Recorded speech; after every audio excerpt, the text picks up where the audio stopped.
You know yourself, right? You know what you want, what you like, what you believe. But do you ever wonder how much of that is actually you?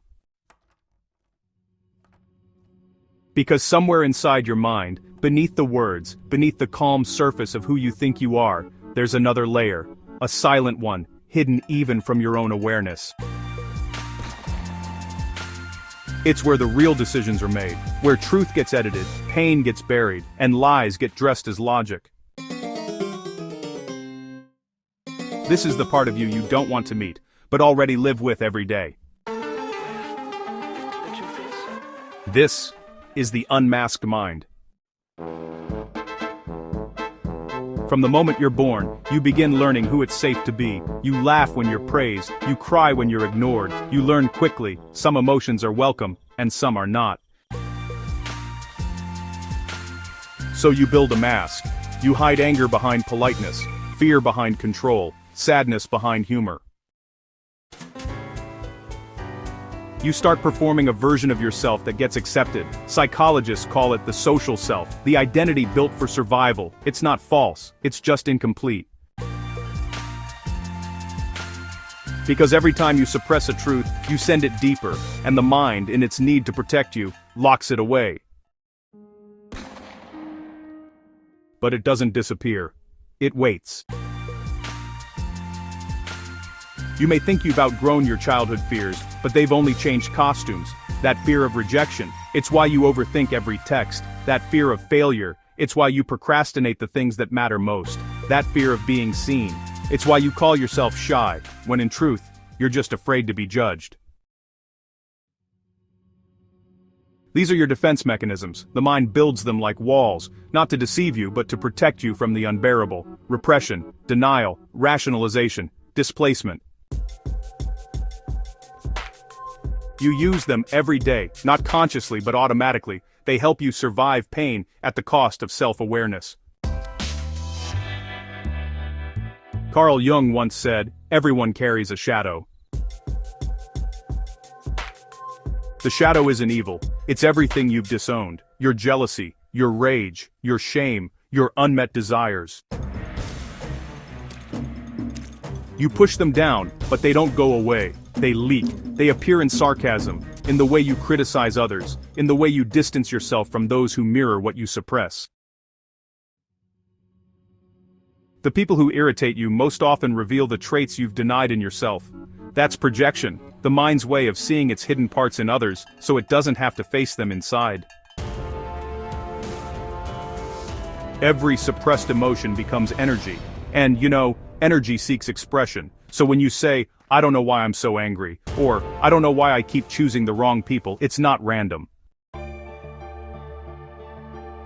So, it's your subconscious trying to speak in the only language it knows, behavior. Your reactions are actually messages, and your patterns, well, they're clues. Every overreaction is an unhealed wound. Every trigger is like a mirror, showing you what still needs to be seen. The problem is, most of us just don't look. We blame the world instead of decoding the self. What are you so afraid to feel? That's the question your mind avoids the most. Because, well, to feel is to remember. And to remember is to face pain. But healing doesn't happen through avoidance, it happens through awareness. When you allow yourself to see what you've spent years hiding, the shame, the fear, the guilt, you integrate it. You stop running from the shadow and, start learning from it. And that is where real strength begins. Unmasking your mind doesn't mean destroying your defenses. It means, understanding them. When you see why you numb, why you chase, why you hide, you begin to regain choice. You realize your anger isn't the enemy. It's the voice of a boundary you never felt allowed to set. Your anxiety isn't weakness. It's your mind trying to keep you safe from a threat that, honestly, no longer exists. And your sadness. It's not failure. It's your heart asking to be acknowledged. These emotions aren't flaws, they're messages. The more you listen, the more human you become. The truth is, you're not afraid of your darkness, you're afraid of your power. Cognitive distortions are slippery little devils. They sneak into our thinking patterns without us even realizing it. But once you become aware of them, you can start to spot them in action. It's like being equipped with a truth serum for your thoughts. Because once you see all of yourself, you can no longer pretend to be less. You can no longer blame others for your pain. You can no longer hide behind your excuses. Understanding cognitive distortions is more than just a fascinating mental exercise. It's a powerful tool for improving your mental well-being. By recognizing these distortions, you can challenge them, bringing your thoughts back in line with reality. That kind of awareness is terrifying, but it's also freedom. Picture this. You're invited to a party, and your first thought is, nobody likes me, I'll just be awkward and ruin everything. That's a classic example of a cognitive distortion known as catastrophizing. It's like turning a simple gathering into a full-blown disaster movie in your mind, because you tend to overestimate the severity of a situation to be considerably worse than it actually is, or maybe it is not even that bad in the first place. Another common distortion is black and white thinking. It's when we view situations in extreme, all-or-nothing terms. So if you make a mistake, you might think, I'm a total failure, overlooking any of your past successes. Because you can't heal what you won't face, and you can't change what you refuse to see. Awareness is transformation.